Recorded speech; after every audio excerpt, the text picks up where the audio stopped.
부처님께서 안한과 위제희에게 이르셨다. 하품상생 연하대해는 누가 나는가. 어떤 중생이 방등 경전은 비방하지 않았다고 할지라도 많은 악업을 지었을 경우 이 어리석은 이는 지은 악법들에 대해 부끄럽게 여기지 않느니라.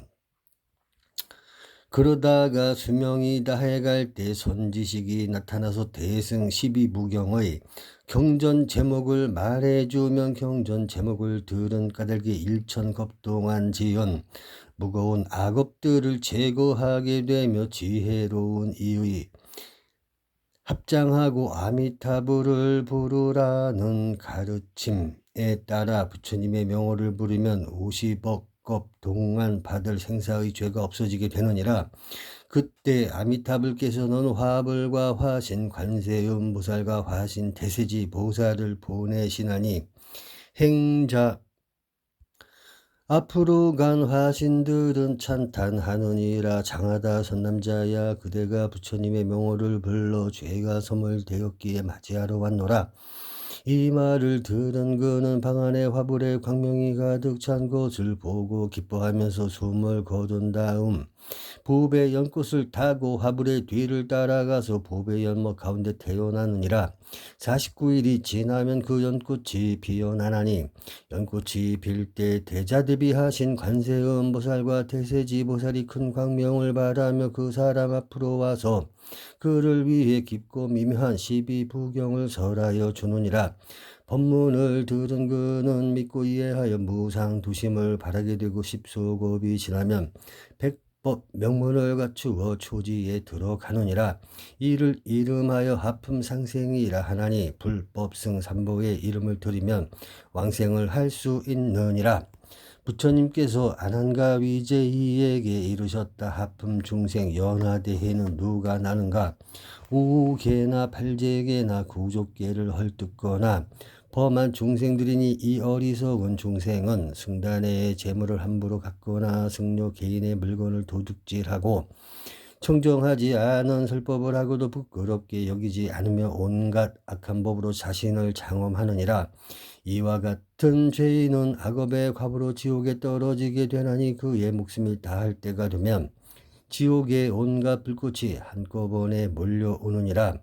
그러나 선지식을 만나 대자비로 들려주는 아미타불의 심력과 위덕에 대한 찬탄, 부처님의 광명과 신통력과 개정해 해탈 직연에 대한 법문을 듣게 되면 그는 이 법문으로 인해 80억 급 생사의 죄를 소멸하게 되느니라.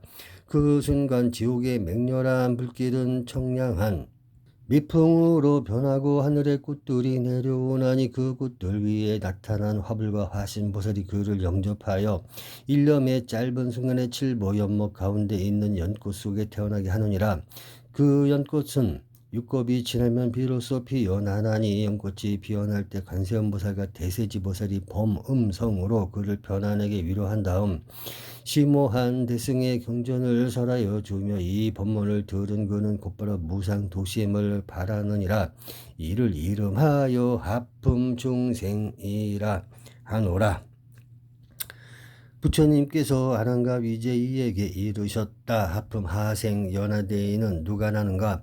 어떤 중생이 매우 나쁜 우욕죄와 좋지 못한 시박 등의 죄를 짓게 되면 이 어리석은 이는 악업으로 인해 악도에 떨어져서 여러 급 동안 그칠할 수 없는 괴로움을 받게 되느니라. 이와 같은 어리석은 이도 목숨이 다하려 할 때 선지식을 만나게 되면 선지식은 여러 가지 말로 편안하게 위로하고 그를 위해 미묘한 법을 설하여 부처님을 생각하도록 가르쳐 주느니라. 그러나 그는 괴로움에 시달려서 부처님을 생각할 겨를이 없느니라. 이에 선지식은 다시 권하노라. 그대가 부처님을 생각할 수 없다면 그냥 아미타불을 부르기만 하라. 이에 그가 지극한 마음으로 소리가 끊어지지 않게 10번만 남이 아미타불을 부르게 되면 부처님의 명호를 부른 공덕으로 염념 중에 85급 동안 지은 생사의 죄를 소멸하게 되느니라.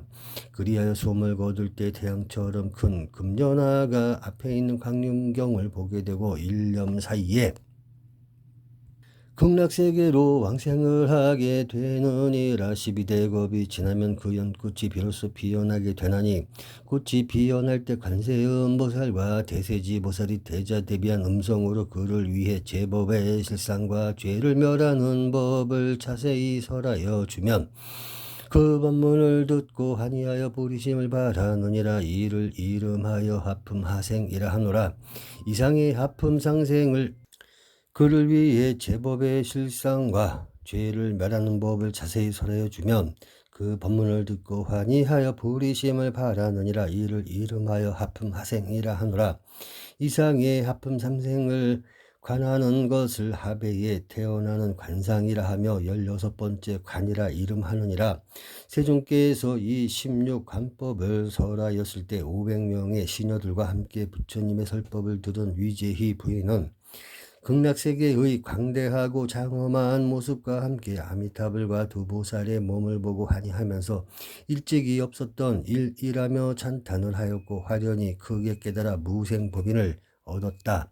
또 500의 시녀들이 안육따라 삼맥삼부리심을 바라고 극락세계에 태어나길 발언하자 세존께서 수기를 주셨다. 너희 모두는 반드시 왕생할 것이며 극락세계에 태어난 뒤에는 재불현 삼매를 얻게 되리라.